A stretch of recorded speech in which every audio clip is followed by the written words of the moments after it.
तो आज के इस वीडियो में हम लोग देखते हैं डाल्टन्स एटॉमिक थ्योरी।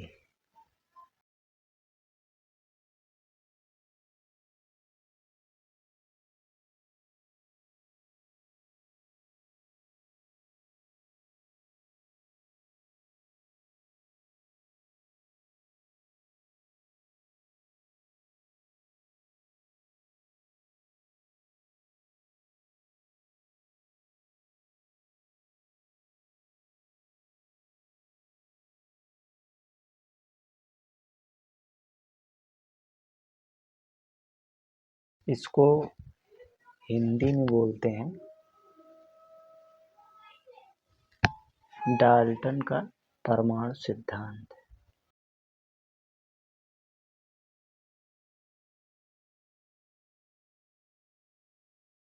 तो इस सिद्धांत के कुछ महत्वपूर्ण बिंदु हैं, एक एक करके देखते हैं।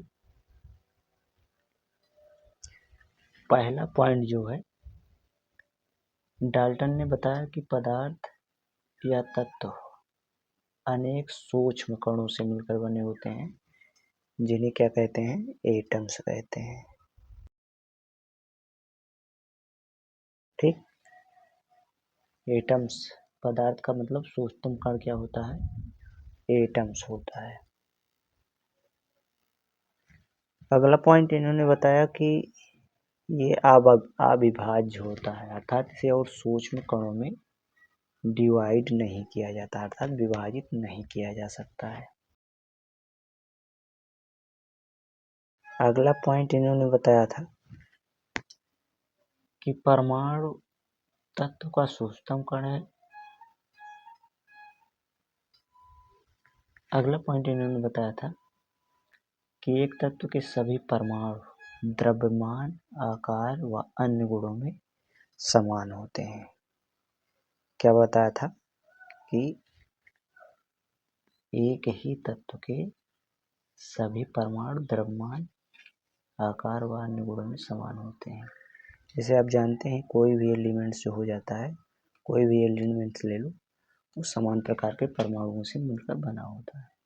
ठीक, तो इसीलिए उन्होंने बताया था कि जब एक ही प्रकार के सभी परमाणुओं से मिलकर कोई एलिमेंट्स बना होता है तो उसके द्रव्यमान, आकार व अन्य गुण समान ही होते हैं। ठीक, अगला इन्होंने बताया कि भिन्न भिन्न डिफरेंट टाइप के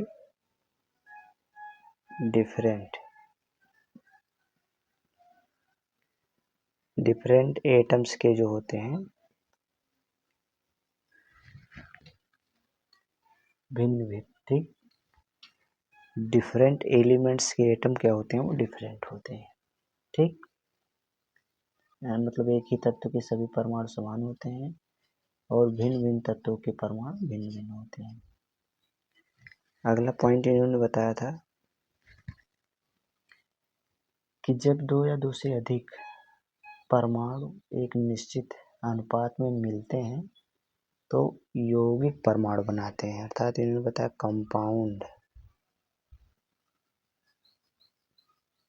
कंपाउंड एटम्स बनाते हैं। कंपाउंड क्या बताते हैं?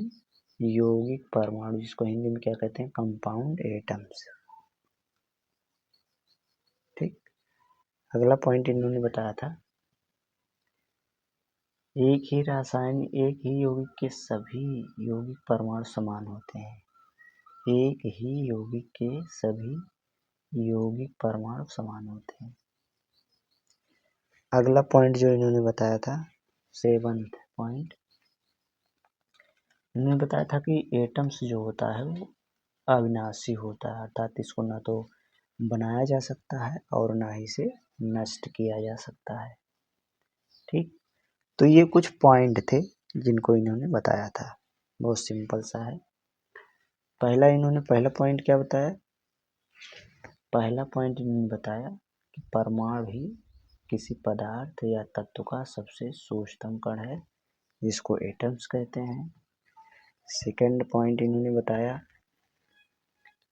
कि परमाणु अविभाज्य होते हैं, ये किसी भी रासायनिक अभिक्रिया में विभाजित नहीं होते, ज्यों के त्यों बने रहते हैं। अगला पॉइंट इन्होंने बताया तीसरा तीसरा पॉइंट इन्होंने बताया कि एक ही तत्व के सभी परमाणु द्रव्यमान और अन्य गुणों में समान होते हैं, यानी द्रव्यमान, आकार व अन्य गुणों में क्या होते हैं, समान होते हैं। चौथा पॉइंट इन्होंने बताया कि डिफरेंट टाइप के एलिमेंट्स के एटम्स डिफरेंट टाइप के होते हैं, तब उनमें भिन्नता होती है। ठीक, मतलब अलग अलग एलिमेंट्स के परमाणु अलग अलग टाइप के होते हैं। ठीक, अगला पांचवा पॉइंट बताया कि जब दो या दो से अधिक तत्वों के परमाणु आपस में मिलते हैं तो यौगिक परमाणु बनाते हैं, अर्थात कंपाउंड एटम्स बनाते हैं। छठवां इन्होंने बताया कि एक ही यौगिक के सभी यौगिक परमाणु समान होते हैं।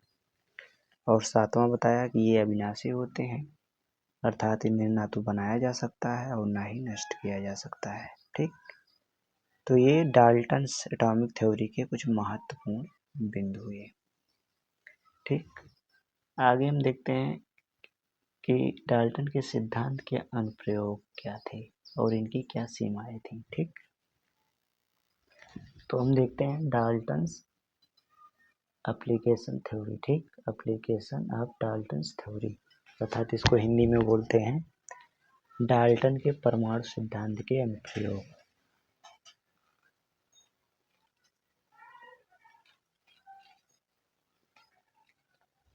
एप्लीकेशंस, ठीक, ऑफ डाल्टन्स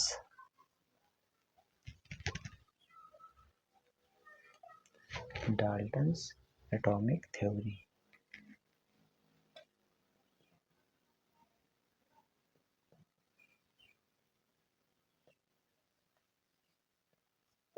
ठीक, तो डाल्टन के परमाणु सिद्धांत के क्या अनुप्रयोग हैं, तो यहाँ देखिए इनके एप्लीकेशन क्या थे। पहला है कि डाल्टन सिद्धांत द्रव्यमान संरक्षण और स्थिर अनुपात नियम को स्पष्ट करता है, अर्थात इसको समाहित करता है, या हम कह सकते हैं इसकी व्याख्या करता है। दूसरा है डाल्टन सिद्धांत गुणित अनुपात के नियम को स्पष्ट करता है। ठीक, मल्टीपल। ठीक, और तीसरा पॉइंट है एप्लीकेशन में इनके कि ये भिन्न भिन्न तत्वों के परमाणुओं की भिन्नता को स्पष्ट करते हैं। और चौथा पॉइंट जो है ये बताते हैं कि द्रव्य संरचना के मूल विचार जो हैं, अर्थात द्रव्य का मूल कण जो होता है वो परमाणु होता है, अर्थात परमाणु सिद्धांत जो होता है इनका डाल्टन का परमाणु सिद्धांत द्रव्य की मूल संरचना को स्पष्ट करता है। तो इनके चार एप्लीकेशंस हैं डाल्टन्स के एटॉमिक थ्योरी के अंतर्गत। इनके चार अनुप्रयोग मेन है। ठीक, पहला क्या है, पहला है कि ये द्रव्यमान संरक्षण, तथा स्थिर अनुपात के नियम की व्याख्या करते हैं। दूसरा है गुणित अनुपात के नियम की व्याख्या करता है इनका सिद्धांत। तीसरा है ये भिन्न भिन्न तत्वों की भिन्नता को स्पष्ट करते हैं, भिन्न भिन्न तत्वों के परमाणुओं की भिन्नता को स्पष्ट करते हैं। और चौथा है ये द्रव्य की मूल संरचना की व्याख्या करते हैं, द्रव्य की मूल संरचना को जो है स्पष्ट करते हैं। ठीक, तो ये चार पॉइंट हैं।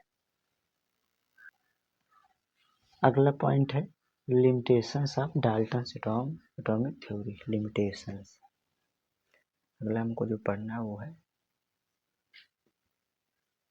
लिमिटेशंस ऑफ डाल्टन्स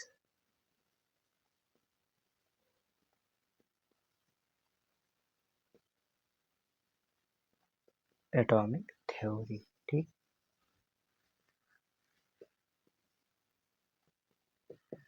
तो डाल्टन के एटॉमिक थ्योरी के लिमिटेशंस क्या है, तो इसके कुछ महत्वपूर्ण बिंदु हैं इनके लिमिटेशंस के। जैसे पहला है कि ये रासायनिक संयोग के उन्हीं नियमों को स्पष्ट कर सके जो द्रव्यों के द्रव्यमान पर आधारित है। ठीक, पहला पॉइंट था। दूसरा है इनका सिद्धांत भिन्न भिन्न तत्वों के परमाणु द्रव्यमान, आयतन तथा संयोजकता को स्पष्ट नहीं कर सका। ठीक, तीसरा पॉइंट जो था इनका वो यह था कि इनका सिद्धांत तत्वों के संयोजन से अणु किस प्रकार से बनता है इसकी व्याख्या, स्पष्ट व्याख्या ये नहीं कर सके। और चौथा पॉइंट जो था वो यह था कि इनका सिद्धांत परमाणु तथा अणु को बांधने या बांधे रखने में लगने वाला जो बल लगता है, किसी अणु में उनके परमाणु को बांधने के लिए जो बल कार्य करता है उसको स्पष्ट नहीं कर सके, जिससे पदार्थ के ठोस, द्रव और गैस अवस्थाओं की कुछ स्पष्ट व्याख्या नहीं मिलती है। ठीक, और पांचवा पॉइंट था कि इनका सिद्धांत परमाणु और अणुओं के मध्य स्पष्ट भेद को, अणुओं और परमाणु के मध्य जो भेद होता है उसको स्पष्ट नहीं कर सके। ठीक, अगला छठवां पॉइंट जो था वो ये था कि इनका सिद्धांत तत्व के परमाणुओं के द्रव्यमान भिन्न भिन्न क्यों होते हैं इसकी व्याख्या नहीं स्पष्ट कर सके। अर्थात इनका सिद्धांत जो था वो एक ही तत्व के परमाणुओं के द्रव्यमानों में जो भिन्नता पाई जाती है उसको स्पष्ट नहीं कर सके। अर्थात जैसे इन्होंने बताया था कि एक ही तत्व के सभी परमाणु जो होते हैं वो समान होते हैं, लेकिन बाद में देखा गया कि नहीं, इसमें एक ही तत्व के परमाणु जो होते हैं वो भिन्न भिन्न भी होते हैं। ठीक, जैसे इन्होंने बताया था कि परमाणु किसी पदार्थ का सबसे सूक्ष्मतम कण है। ठीक, लेकिन बाद में जब देखा गया कि नहीं, परमाणु भी किसी सूक्ष्म कण से मिलकर बना होता है, इसको इलेक्ट्रॉन, प्रोटॉन, न्यूट्रॉन कहते हैं। लेकिन क्या होता है कि परमाणु को और सूक्ष्म कणों में अर्थात इलेक्ट्रॉन, प्रोटॉन, न्यूट्रॉन में विभाजित नहीं किया जा सकता। ठीक, तो यहाँ ये मान लिया गया कि परमाणु भी सबसे किसी पदार्थ का सबसे सूक्ष्मतम कण है। ठीक, लेकिन वो और भी सूक्ष्म कणों से मिलकर बना होता है जिसको अपारमाणविक कण कहते हैं, जिसको electron, proton, neutron, neutrino, antineutrino, meson भी कहते हैं। तो इसकी भी स्पष्ट व्याख्या ये नहीं कर सके। अगला पॉइंट जो इन्होंने बताया था कि एक तत्व के सभी परमाणु द्रव्यमान, आकार व अन्य गुणों में समान होते हैं, लेकिन बाद में देखा गया कि नहीं, एक तत्व के सभी परमाणु भिन्न भिन्न भी हो सकते हैं। ठीक, और उनके परमाणु द्रव्यमान भी भिन्न भिन्न हो सकते हैं। जब एक ही तत्व के दो या दो से अधिक परमाणुओं के परमाणु द्रव्यमान भिन्न भिन्न होते हैं तो ऐसे परमाणुओं को समस्थानिक कहते हैं। अगला इन्होंने जो बताया था कि भिन्न भिन्न तत्वों के परमाणु भिन्न भिन्न होते हैं, लेकिन बाद में देखा गया कि नहीं, भिन्न भिन्न तत्वों के परमाणुओं के परमाणु भी समान होते हैं। ठीक, अर्थात उनकी द्रव्यमान संख्या समान भी होती है। ठीक, परमाणु क्रमांक उनके भिन्न होते हैं लेकिन द्रव्यमान संख्या क्या होती है, वो द्रव्यमान संख्या समान होती है। तो इसको ऐसे परमाणु को क्या बोलते हैं या ऐसे तत्वों को क्या बोलते हैं, समभारिक। ठीक, समस्थानिक और समभारिक इस तरीके से दो चीजें हमको मिली, आइसोटोप और आइसोबार। ठीक, आइसोटोप और आइसोबार दो चीजें हमको यहाँ मिलती हैं। ठीक, इसके अलावा इन्होंने जो बताया था कि दो या दो से अधिक तत्वों के परमाणु छोटे छोटे पूर्ण संख्या में निश्चित अनुपात में संयोग करते हैं। तो पूर्ण संख्या में नहीं बल्कि ये देखा गया कि ये भिन्नात्मक में भी संयोग करती हैं। इसके अलावा जब इन्होंने बताया कि दो या दो से अधिक तत्वों के परमाणु जो आपस में संयोग करते हैं तो परमाणु यौगिक परमाणु बनाते हैं, तो लेकिन यौगिक परमाणु नहीं बल्कि यौगिक बनाते हैं, कंपाउंड बनाते हैं। क्या बनाते हैं, कंपाउंड बनाते हैं। ठीक, वो भिन्न भिन्न भी हो सकते हैं। ठीक, यौगिक परमाणु जो होते हैं भिन्न भिन्न भी होते हैं। जैसे मान लीजिए EH2, O2, En2, ये तो समान है, लेकिन CO2, इसके अलावा SO2, इसमें सब में क्या होता है, भिन्न भिन्न भी होते हैं।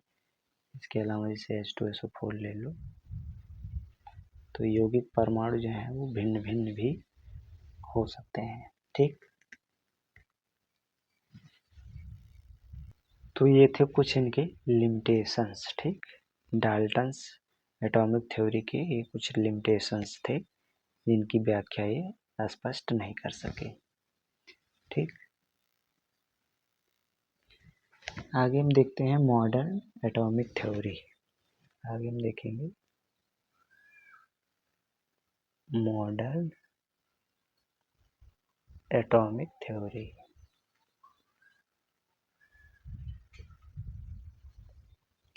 मॉडर्न एटॉमिक थ्योरी, या इसी को और किस नाम से जानते हैं, मॉडिफिकेशन एटॉमिक थ्योरी। ठीक, या इसको बोलते हैं, हिंदी में बोलेंगे डाल्टन के संशोधित परमाणु सिद्धांत। ठीक, या इसको हिंदी में बोलेंगे आधुनिक परमाणु सिद्धांत। तो इसमें इसे 19वीं सदी के अंत में और लगभग वही 20वीं शताब्दी के प्रारंभ में कुछ वैज्ञानिक हुए, जैसे थॉमसन हुए। ठीक, थॉमसन, रदरफोर्ड हुए। ठीक, और एक वैज्ञानिक थे चैडविक। ठीक, तो इन वैज्ञानिकों ने प्रयोगों द्वारा सिद्ध किया कि परमाणु तत्व का अविभाज्य सूक्ष्मतम कण नहीं है, बल्कि क्या है कि ये इलेक्ट्रॉन और सूक्ष्म कणों से मिलकर बना होता है, जिसको इलेक्ट्रॉन, प्रोटॉन, न्यूट्रॉन कहा गया। ठीक, ठीक, तो इन्होंने देखा कि नहीं, परमाणु जो होता है और सूक्ष्म कणों से मिलकर बना होता है, जिसको इलेक्ट्रॉन, प्रोटॉन, न्यूट्रॉन कहते हैं। तो इस आधार पर जॉन डाल्टन के परमाणु सिद्धांत में बहुत सारे महत्वपूर्ण संशोधन हुए। ठीक, तो उसी को हम देखते हैं, जिसको मॉडर्न एटॉमिक थ्योरी के अंतर्गत हम लोग पढ़ते हैं। इसमें जैसे पहला संशोधन जो हुआ वो बताया गया कि एटम्स क्या होता है, विभाज्य होता है। पहला क्या होता है, पहला बताया गया कि एटम्स क्या होता है, विभाज्य होता है, क्योंकि एटम्स जो होते हैं वो और सूक्ष्म कणों से मिलकर बने होते हैं, अर्थात इलेक्ट्रॉन, प्रोटॉन, न्यूट्रॉन। ठीक, न्यूट्रिनो, एंटी न्यूट्रिनो, मेसॉन वगैरह। ठीक, समझ नहीं बात। अगला जो संशोधन हुआ वो ये हुआ कि बताया गया कि एक यही तत्व के परमाणु भिन्न भिन्न परमाणु द्रव्यमान के भी हो सकते हैं। जैसे इन्होंने बताया कि तत्व के सभी परमाणु समान होते हैं और उनकी सभी की गुण और द्रव्यमान संख्याएं समान होती हैं, लेकिन जब देखा गया कि नहीं, एक ही तत्व के सभी परमाणु भिन्न भिन्न परमाणु द्रव्यमान संख्या के भी हो सकते हैं। ठीक, तो ऐसे ऐसे तत्व, एक ही तत्व के ऐसे परमाणु जो भिन्न भिन्न द्रव्यमान संख्या रखते हों, वो सभी क्या बोले जाते हैं, समस्थानिक बोले जाते हैं। ठीक, जैसे इसमें हाइड्रोजन के 3 समस्थानिक आप देखते हैं, प्रोटियम, ड्यूटेरियम, ट्राइटेरियम। जैसे 1H1 होता है, इसको कहते हैं प्रोटियम, ड्यूटेरियम कहते हैं, और ट्राइटेरियम। ठीक, इस तरीके से ये होता है। ठीक, इनकी द्रव्यमान संख्याएं 1, 2, 3 होती हैं, तो एक दूसरे के समस्थानिक बोले जाते हैं। ठीक, क्या बोले जाते हैं, समस्थानिक, जिसको आइसोटॉप्स कहते हैं, आइसोटॉप्स बोलते हैं इसको। ठीक, अगला पॉइंट जो बताया गया कि इन्होंने बताया था भिन्न भिन्न तत्वों के परमाणु भिन्न भिन्न होते हैं, तो वहाँ देखा गया नहीं, भिन्न भिन्न तत्वों के परमाणु जो होते हैं वो द्रव्यमान संख्या में समान भी होते हैं। जैसे इन्होंने बताया था भिन्न भिन्न तत्वों के परमाणु द्रव्यमान भिन्न भिन्न होते हैं, तो इन्होंने देखा कि इन वैज्ञानिकों ने सिद्ध किया कि नहीं, भिन्न भिन्न तत्वों के परमाणु द्रव्यमान वो समान भी होते हैं। क्या होते हैं, समान होते हैं। ठीक, जब एक ही तत्व के जो 2 या 2 से अधिक भिन्न तत्वों के परमाणुओं के द्रव्यमान समान होते हैं, तो ऐसे तत्वों को क्या बोला जाता है, समभारिक। क्या बोला जाता है, समभारिक। समझ में आई बात? ठीक, तो इस तरह से जब दो या दो से अधिक भिन्न तत्वों के परमाणुओं के परमाणु द्रव्यमान समान हो तो उनको क्या बोलते हैं, समभारिक यानी आइसोबार कहते हैं। क्या बोलते हैं, आइसोबार बोलते हैं उसको। ठीक, यहाँ जैसे आर्गन हो जाता है, आर्गन इसका परमाणु क्रमांक तो 18 होता है लेकिन द्रव्यमान संख्या 40 होती है। इसी तरह से कैल्शियम जो होता है इसका परमाणु क्रमांक क्या होता है, इसका भी कैल्शियम जो होता है 20 होता है, इसका द्रव्यमान संख्या का होता है 40 होता है। ठीक, तो इस तरह से ये एक दूसरे के क्या बोले जाते हैं, समभारी बोले जाते हैं। अगला पॉइंट फोर्थ जो इन्होंने बताया था कि जब दो या दो से अधिक तत्वों के परमाणु समान या भिन्न तत्वों के परमाणु आपस में मिलते हैं तो परमाणुिक यौगिक बनाते हैं। तो इन लोगों ने बताया नहीं, परमाणुिक यौगिक नहीं बल्कि अणु बनाते हैं। क्या बनाते हैं, अणु, मॉलिक्यूल्स बनाते हैं, मॉलिक्यूल्स बनाते हैं। ठीक, समझ गई बात। अगला पांचवा पॉइंट जो इन्होंने बताया था कि परमाणुओं के संयोजन का अनुपात जो होता है वो सरल होता है। तो इन लोगों ने बताया कि नहीं, सरल नहीं, मतलब आधुनिक मॉडर्न एटॉमिक थ्योरी में बताया गया कि परमाणुओं के संयोजन का अनुपात सरल नहीं होना आवश्यक नहीं है। ठीक, जैसे कि ये देखा गया कि यौगिकों में तत्वों के परमाणु में सरल मूढ़ित अनुपात नहीं पाया जाता है। जैसे प्रोटीन हो गया, स्टार्च हो गया आदि में ये अनुपात सरल नहीं होते हैं। ठीक, तो इस तरीके से पाया गया कि नहीं, यौगिकों में परमाणु के संयोजन का अनुपात जो होता है वो सरल होना आवश्यक नहीं है। ठीक, और अगला पॉइंट जो था जिसे इन्होंने बताया था कि तत्वों का मूल लक्षण उनका द्रव्यमान संख्या होता है, तो आधुनिक में बताया गया कि नहीं, तत्वों का मूल लक्षण जो होता है वो एटॉमिक नंबर होता है। ठीक, और सातवां पॉइंट जो बताया गया कि परमाणु अविनाशी नहीं है। जैसे इन्होंने बताया था परमाणु अविनाशी है, अर्थात उसको ना तो नष्ट किया जा सकता है और ना ही बनाया जा सकता है। लेकिन आधुनिक परमाणु सिद्धांत में बताया गया कि नहीं, परमाणु अविनाशी नहीं है, ये नाभिकीय विखंडन अभिक्रियाओं में जो है इसके परमाणु एक दूसरे में बदल जाते हैं टूट करके। ठीक, इनका विखंडन भी होता है जिसको नाभिकीय विखंडन कहते हैं। ठीक, और अगला पॉइंट जो बताया गया आधुनिक परमाणु सिद्धांत में वो ये बताया गया कि रासायनिक अभिक्रिया परमाणुओं में इलेक्ट्रॉनों के आदान प्रदान द्वारा ही होते हैं। ठीक, जिसको ये स्पष्ट नहीं कर सके थे। तो ये थे कुछ इसके महत्वपूर्ण बिंदु।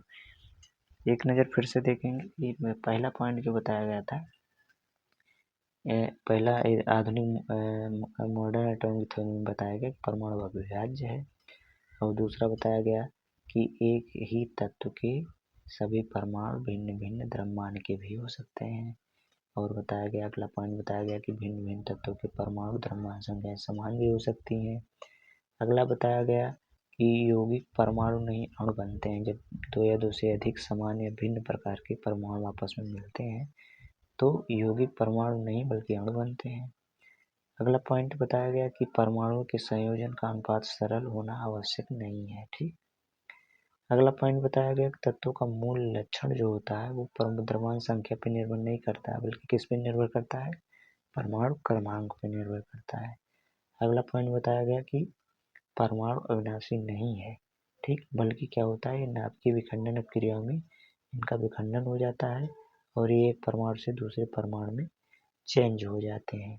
ठीक, अगला पॉइंट जो बताया गया कि रासायनिक अभिक्रियाओं में मतलब रासायनिक अभिक्रियाओं में क्या होता है, परमाणुओं में इलेक्ट्रॉनों के आदान प्रदान होते हैं और इलेक्ट्रॉनों के आदान प्रदान से ही वो आपस में क्रिया करके एक यौगिक बनाते हैं। ठीक, तो ये था कुछ आधुनिक परमाणु का सिद्धांत यानी मॉडर्न एटॉमिक थ्योरी। डाल्टन का आधुनिक परमाणु सिद्धांत कह सकते हैं या इसको बोलते हैं मॉडर्न एटॉमिक थ्योरी के नाम से। ठीक, तो ये था कुछ महत्वपूर्ण